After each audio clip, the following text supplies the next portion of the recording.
Et salut, c'est Shindo, nouvelle vidéo, toujours en donjon, toujours sur WoW. On va ce coup-ci sur les brumes de Tir-Nasit, donc on est toujours en fortifié avec les tourbillons. Donc voilà, comme d'habitude, on va suivre le mouvement, on va expliquer ce qu'on fait ou pas.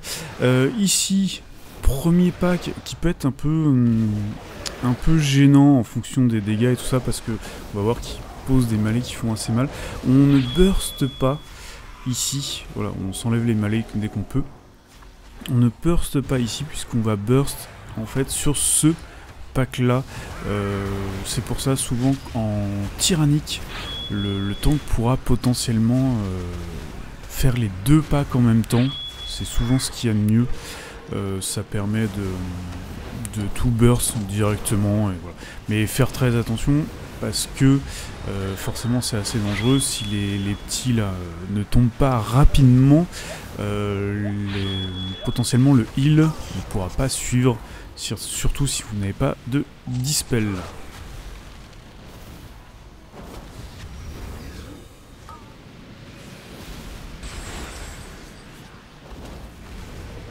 Ok, le premier est tombé, tout ça.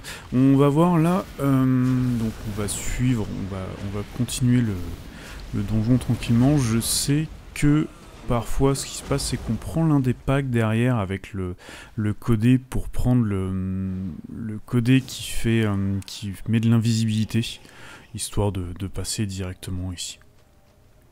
Comme toujours un peu chiant, faire attention, même si on est invisible, il y en a qui voient les invisibles, donc faire attention à ça. Ne jamais mettre de pièges givrants, là, si vous êtes chasseur, enfin si vous avez des chasseurs, puisque ça vous met en combat. Ici, voilà, les récoltes d'âmes, très important de les cut. Ce pack peut faire très mal, peut être assez gênant si on ne fait pas attention. Bon là, encore une fois, on est dans un groupe qui a énormément de dégâts. Il n'y aura pas de souci. On va voir je crois que le paladin va faire peut-être 2 cuts au final dans tout le donjon. C'est pas vraiment son truc, mais ça nous a pas posé de problème.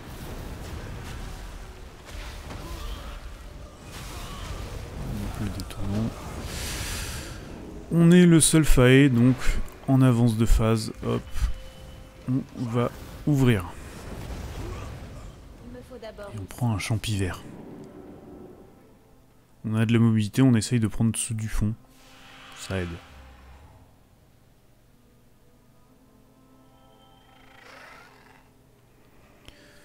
Ensuite, on a les deux gros qui sont juste avant le boss. Alors habituellement, quand c'est juste avant le boss, on ne fait pas la combu. Sauf que là, le boss est un peu spécial. Vous connaissez sûrement, on va vouloir burst au moment où le deuxième boss sera activé. Donc on peut faire notre combu sur celui-là et on fait un burst mono. Puisque le but, quand ils sont fortifiés, voilà, quand ces mobs-là arrivent à 50%, ils font la lacération. On ne veut pas que les deux fassent la lacération en même temps. Donc on fait un burst mono, histoire d'en descendre à 1 à 50%. Il fait lacération. Et on peut ensuite descendre le deuxième à 50%. Même si on voudra souvent finir le premier avant.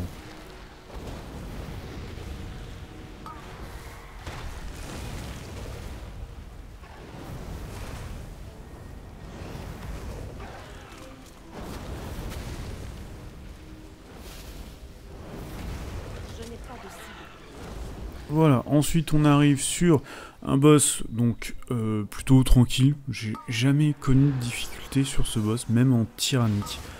Voilà, on focus la dromane, on ne burst pas. Voilà, et une fois que la dromane est à 20%, il me semble, on pourra taper Maloc qui perdra son bouclier qui lui réduit de 99% les dégâts. Le but, quand vous êtes en fortifié, le but c'est quand même d'essayer de burst Maloc en une seule phase, qu'il n'y ait pas le besoin de retaper la dromane. Voilà. Donc la dromane est bien descendue. on va essayer de tuer Ur, si possible juste avant que la Droman passe, ce qui permettra d'avoir le buff au moment du beurre sur Malok. Voilà. On fait la BL à ce moment-là, et là, on balance tout.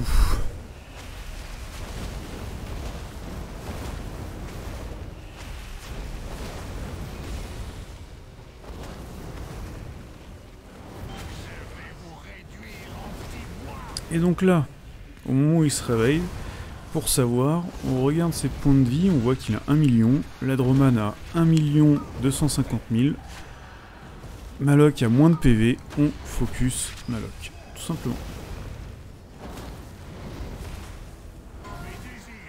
En tyrannique, on le fait en 2 phases. Mais comme je dis, j'ai déjà vu des trucs où on n'avait pas beaucoup de DPS, on le faisait en 3 phases, mais le boss fait vraiment pas beaucoup de dégâts, il est pas très gênant. C'est assez simple.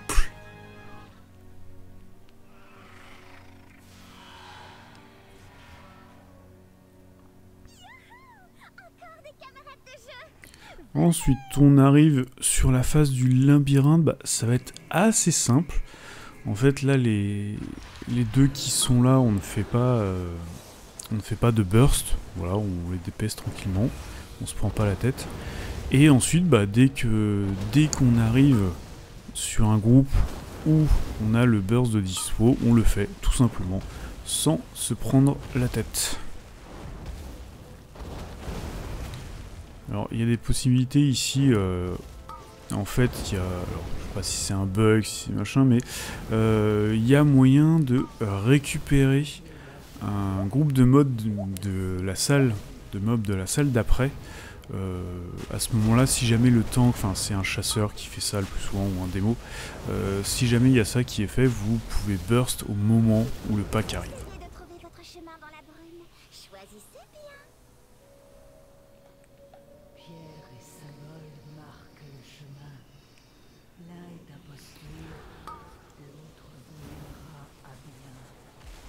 Et sinon tout le long, donc je sais que tout ce qui est tout ce qui est tracker là, les renards, les papillons aussi, c'est plutôt une bonne idée de les burst. Ils sont assez chiants, ils font des dégâts, enfin ils sont chiants pour les healers parce que le renard il pose un gros dot, le papillon il met un truc qu'il faut dispel, sinon ça peut... je me suis déjà fait one shot par ce genre de truc.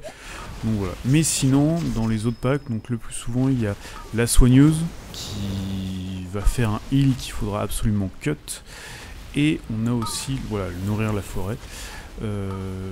Et on a aussi la façonneuse. Je me souviens plus exactement ce qu'elle fait, mais c'est pareil, c'est un cut à faire qui est extrêmement chiant, sachant que le nourrir la forêt c'est un sort qui est placé sur un mob, donc si jamais il passe, si jamais vous n'avez pas fait gaffe et que vous voyez le sort apparaître sur l'un des mobs, vous pouvez l'attraper avec l'attrape-sort justement. Et l'avoir pour vous, ça vous donne un soin, mais bon, le mieux ça reste quand même de cut.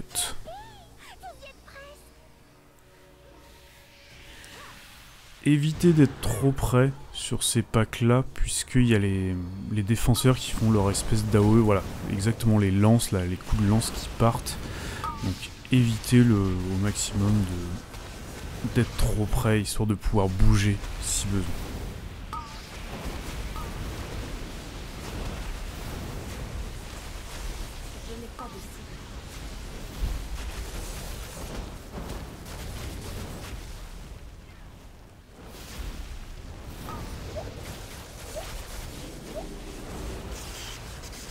Voilà, les lances qui font assez mal, on le voit ici.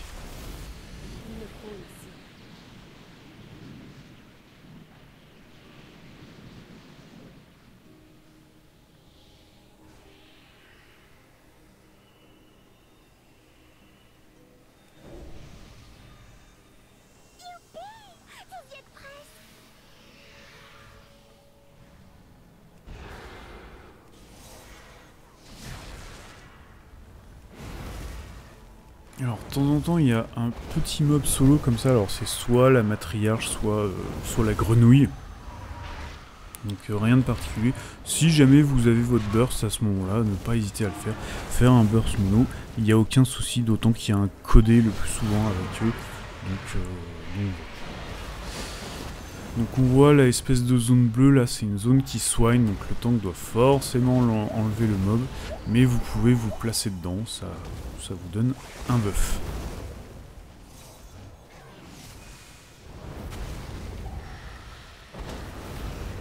Attention au souffle. Il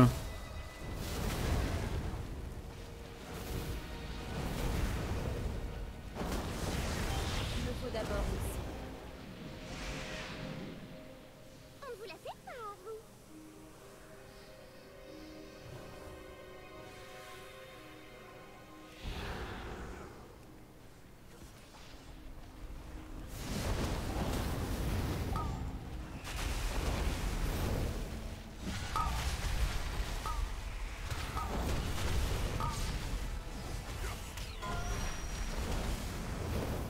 On a été pris pour cible, hop, on met les images miroirs et on continue de DPS. En attendant que le tank récupère l'aggro.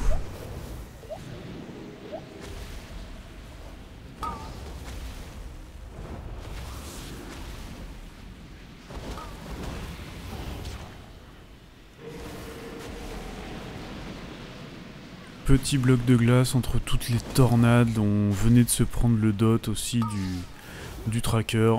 Ça fait pas de mal, ça permet de récupérer un peu de PV tout simplement. Toujours, je le rappelle, grâce au lien dans la forge d'âme qui est exprès pour ça. C'est plutôt agréable pour votre heal vous remerciera.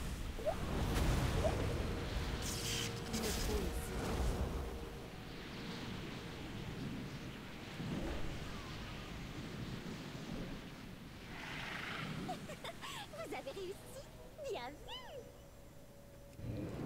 On va s'éclater comme des... Et on arrive sur le boss. Alors, ça va pas super bien se passer. Alors déjà, bon, on a la balle au prisonnier. Ça one shot, ça. Faire très attention. Donc voilà. Bien sûr, on burst directement. On a rarement... si vous avez la BL pour ce boss, le plus souvent, c'est assez mauvais signe. C'est-à-dire que vous êtes un peu en retard, très clairement. Donc normalement, vous n'aurez pas la BL ici. On voit qu'il y a une espèce de renard qu'il faut gérer. Alors, le mieux normalement, c'est de le mouton. Vous pouvez faire ça.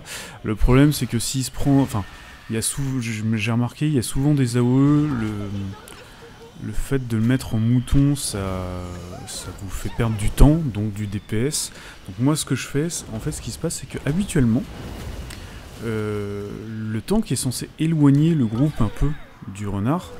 Donc, ce qui se passe, c'est que une simple nova de givre est censée en fait vous permettre de skip le renard. En fait, la nova de givre va pas durer assez longtemps, sauf que comme il y a aussi mouvement de déplacement et potentiellement des ralentissements ou d'autres stuns qui peuvent être mis à côté, c'est comme ça que c'est géré. Mais là, on va voir que le tank en fait va à chaque fois rester près du renard, voire carrément dedans, et ça a posé problème parce que du coup les personnages sont gelés, et comme ils sont gelés, ils peuvent pas éviter les balles aux prisonniers qui vous foncent dessus, et ils se font one shot ou prex. Heureusement, on n'est pas en tyrannique, mais en tyrannique ça one shot, un point, c'est tout.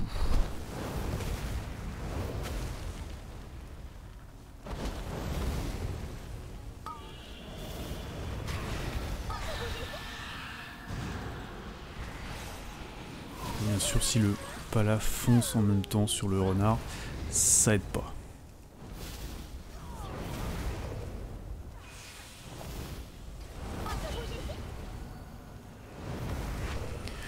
Alors, on a aussi donc les quatre fameuses illusions qui apparaissent. Donc, il faut savoir voilà, c'est comme ça que c'est censé se passer. Les 4 illusions qui apparaissent. Il faut DPS la bonne pour les faire disparaître et ensuite pouvoir retaper le boss. Voilà, devinette.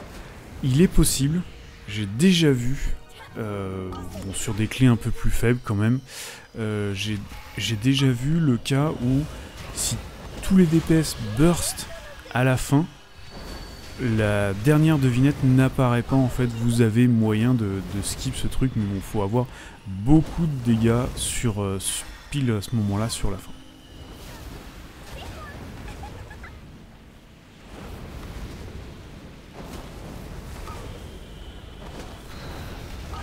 Sur là, c'est la fin du boss, on a la combu, mais on ne l'utilise pas. Je ne m'étais pas amusée comme ça depuis longtemps. Revenez vite. La récréation est terminée. Les vents nous disent d'avancer. Ah bon, d'accord. J'arrête les brumes. Hey, ça ne va pas, ça. Ça ne va pas du tout. Tirmacite dépérit sous les crocs des gormes. L'équilibre doit être rétabli. Alors ensuite, ici, même si elle codait, personnellement je ne burst pas, puisque je sais très bien que le tank va prendre un gros pack juste après ce pack là en fait. Donc je préfère garder ma combu pour le pack d'après parce que c'est souvent assez chaud juste après, assez ric-rac. On va voir en plus là le tank va faire un truc un peu spécial. Il va prendre des mobs, enfin j'ai pas l'habitude de voir ça, mais bon bref. Et ici bien sûr, surtout, cut, voilà, les cornes-serres et tout ça, ils soignent, ils mettent des boucliers, il faut cut tout ça, faire des stuns de masse et tout, c'est très important. Donc là, on voit, ça loupe pas, le tank qui prend deux gros packs assez gênants. Donc voilà, burst à ce moment-là. Faire attention ici à toutes les petites racines, les petits monticules et tout ça qui peuvent potentiellement vous couper la vision pour mettre vos chocs de flamme notamment. Cette partie-là du donjon est assez chiante pour ça.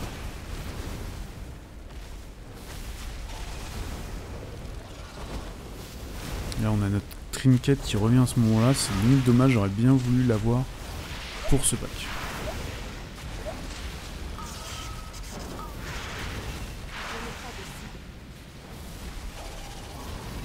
Oh, c'est la merde, il y a des morts de partout.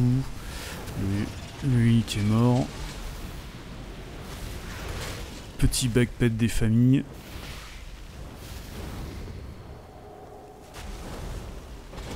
On survit in extremis, le healer qui revient pile poil à temps.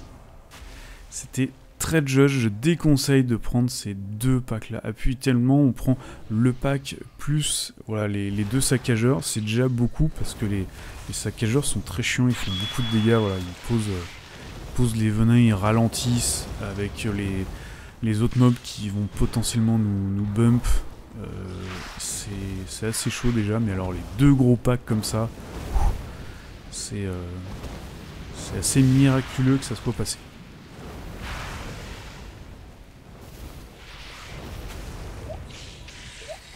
Surtout avec le détonnant.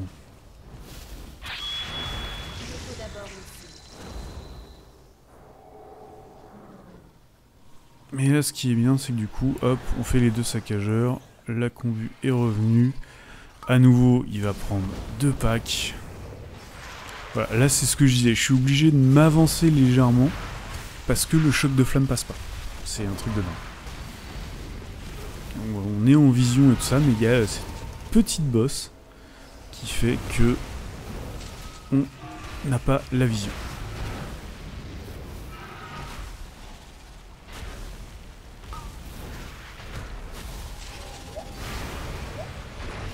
Bien sûr, surtout ne pas rester dans les zones vertes qui peuvent potentiellement vous bump en dehors des plateformes et vous mourrez instant.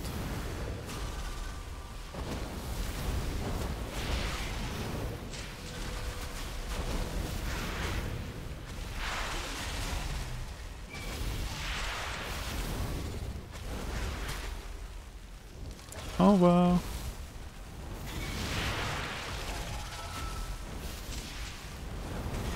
Je n'ai pas de cible.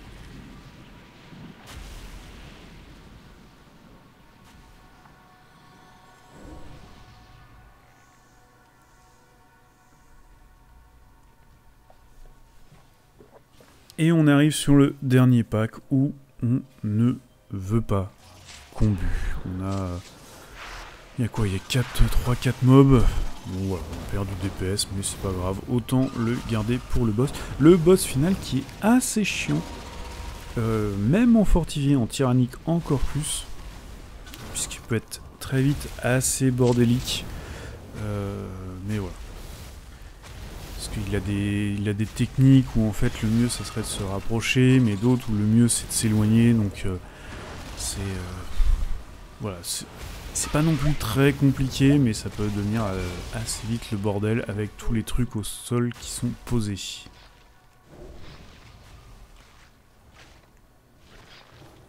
Il reste quelques pourcents, c'est normal, c'est habituel, on les fera après le boss.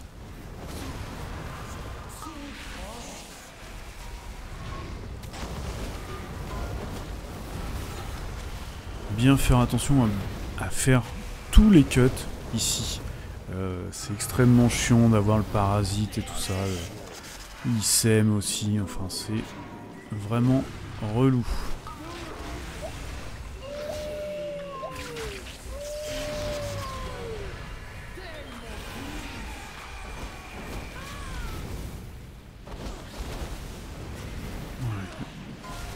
On essaye de rajouter du DPS AOE pour les ZAD.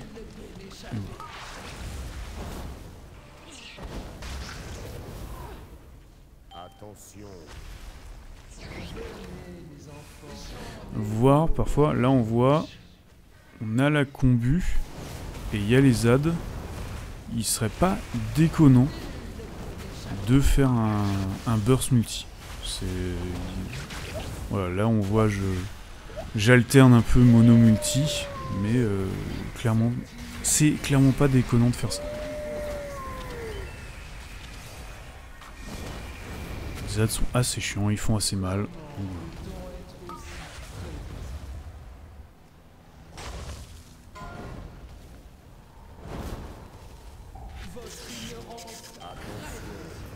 Voilà, le lien d'âme, on peut le voir, ça, un peu à l'avance. Il va en fait, c'est un cast qui ne peut pas être arrêté.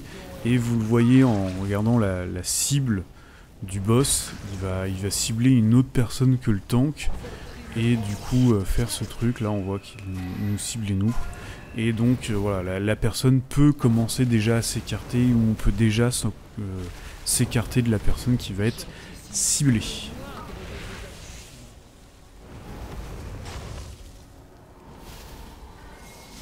Faire attention, les trucs là qui tombent vers font extrêmement mal en tyrannique, ça one shot.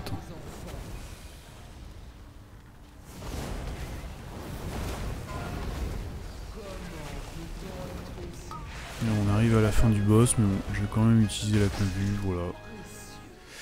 Il nous reste quelques mobs à tuer. Faire attention toujours avec les derniers mobs à pas faire non plus n'importe quoi. J'ai déjà vu ce qu'il y a en mode ah c'est bon, c'est fini, on a eu le dernier boss et tout ça, et on fonce à l'arrache sur les mobs sans faire les cuts, les stuns qu'il faut et tout, et c'est le wipe parfois. C'est assez gênant quand même, alors qu'on vient de faire tout le donjon tranquillement. Donc voilà, moi je vous dis à plus pour le prochain donjon. J'espère que ça vous aura plu. Ciao!